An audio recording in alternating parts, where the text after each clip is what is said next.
সাংস্কৃতিক জগতৰ বাবে অতিকৈ দুখৰ খবৰ। হয় বন্ধু বান্ধৱীসকল, আপোনালোকে ঠিকেই শুনিছে। জনপ্ৰিয় অভিনেত্ৰীগৰাকী আৰু আমাৰ মাজত নাই। সকলোকে কন্দুৱাই এই পৃথিৱীৰ পৰা বিদায় মাগিলে বলিউডৰ জনপ্ৰিয় অভিনেত্ৰী ছেইফ আলি জাৰিৱালাই। কাটা লাগা গাৰ্ল খ্যাত ছেইফ আলি জাৰিৱালাৰ মৃত্যু। জনপ্ৰিয় অভিনেত্ৰীগৰাকীৰ মৃত্যুৰ খবৰে শোকৰ ছাঁ পেলাইছে এতিয়া বলিউডত।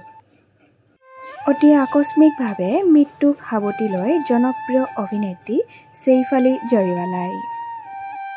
মাত্ৰ ৪২ বছৰ বয়সতে এই পৃথিৱীৰ পৰা বিদায় মাগিলে বলিউডৰ জনপ্ৰিয় অভিনেত্ৰী ছেইফ আলি জাৰিৱালাই। বহুতো হিন্দী ধাৰাবাহিকত অভিনয় কৰা ছেইফ আলি জাৰিৱালাই হাৰ্ট এটেক হৈ মৃত্যুক সাৱটি লয়। অত্যন্ত বুকুৰ বিষ অনুভৱ কৰাত স্বামীয়ে ছেইফ আলিক নিশা ১১ বজাত হাস্পতালত ভৰ্তি কৰাইছিল। কিন্তু নিষ্ঠুৰ নিয়তিৰ ওচৰত হাৰ মানিলে জনপ্ৰিয় অভিনেত্ৰী ছেইফ আলিয়ে। হাস্পতালতে মৃত্যুক সাৱটি লয় ছেইফ আলিয়ে। সমগ্ৰ বলিউড জগতৰ লগতে অনুৰাগীৰ মাজত এতিয়া বিৰাজ কৰিছে কেৱল শোকৰ ছাঁ।